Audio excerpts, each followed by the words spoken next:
ಎಲ್ಲರಿಗೂ ನಮಸ್ಕಾರ. ಪೂಜಾ ಅಡುಗೆ ಮನೆಗೆ ಸ್ವಾಗತ. ಇವತ್ತು ನಾ ಸ್ಪೆಷಲ್ ಆಗಿ ಅವಲಕ್ಕಿಲಿಂದ ಬ್ರೇಕ್ಫಾಸ್ಟ್ ಮಾಡೀನ್ರಿ. ಅದು ಹೆಂಗೆ ಮಾಡೋದು ಅಂತ ನೋಡುಂಬರ್ರಿ.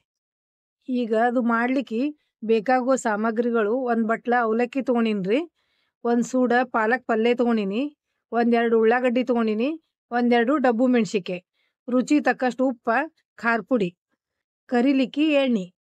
ಈಗ ಅವಲಕ್ಕಿ ಒಂದು ಬೌಲ್ದಾಗ ಹಾಕೊಂಡು ಸ್ವಚ್ಛ 2 ಸರಿ ತೊಳೆದು ಇಟ್ಕೊಂಡಿನ್ರಿ. ಈಗ ಉಳ್ಳಾಗಡ್ಡಿ, ಡಬ್ಬು ಮೆಣಸಿನ್ಕಾಯಿ, ಪಾಲಕ್ ಪಲ್ಯ ಎಲ್ಲ ಸಣ್ಣಗೆ ಹೆಚ್ಚಿಟ್ಕೋಬೇಕ್ರಿ. ಈಗ ತೊಳ್ಕೊಂಡಿರೋ ಅವಲಕ್ಕಿ ಒಳಗೆ ಇವೆಲ್ಲ ಹೆಚ್ಚಿಟ್ಕೊಂಡಿದ್ದು ಡಬ್ಬು ಮೆಣಸಿನ್ಕಾಯಿ, ಉಳ್ಳಾಗಡ್ಡಿ, ಪಾಲಕ್ ಎಲ್ಲ ಹಾಕಿ ಅದಕ್ಕೆ ರುಚಿ ತಕ್ಕಷ್ಟು ಉಪ್ಪು ಹಾಕ್ಬೇಕ್ರಿ. ಒಂದು ಚಿಟಿಕೆ ಅರ್ಶಿನ ಪುಡಿ, ಒಂದು ಸ್ವಲ್ಪ ಖಾರ ಪುಡಿ ಹಾಕಿ ಚಂದಾಗೆ ಕಲಿಸ್ಬೇಕು. ಕೈಲಿನೇ ಕಲಿಸ್ಬೇಕು. ನಾವು ಚಮಚಲ್ಲೇ ಕಲಿಸಿದ್ರೆ ಚಲೋ ಆಗೋದಿಲ್ಲ, ಕೈಲೇನೆ ಕಲಿಸಿಡಬೇಕು. ಎಲ್ಲ ಚಂದ ಕಲ್ತಿಂದ ಈ ಥರ ಉಂಡಿಗಳು ಮಾಡಿ ಅವು ಚಪ್ಪುಟ್ ಮಾಡ್ಬೇಕ್ರಿ. ಉಂಡಿ ಚಪ್ಪುಟ್ ಮಾಡಿ ಇಟ್ಕೋಬೇಕ್ರಿ. ಈಗ ಒಂದು ಬೌಲ್ದಾಗ ಒಂದು ಸ್ವಲ್ಪ ಗೋಧಿ ಹಿಟ್ಟು ಹಾಕೋಬೇಕ್ರಿ, ಒಂದು ಬಟ್ಟಲ್ದಷ್ಟು. ಅದಕ್ಕೊಂಚೂರು ಎಣ್ಣೆ ಕಾಸಿ ಹಾಕೋಬೇಕು.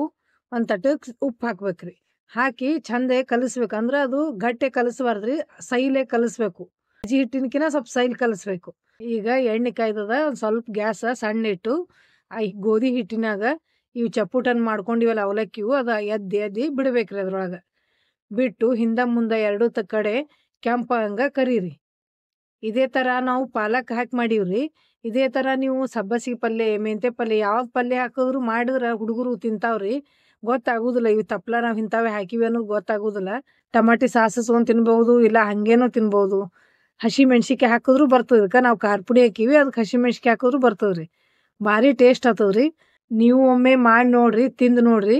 ಇಷ್ಟ ಆದ್ರೆ ಸಬ್ಸ್ಕ್ರೈಬ್ ಮಾಡಿರಿ, ಶೇರ್ ಮಾಡಿರಿ, ಲೈಕ್ ಮಾಡಿರಿ.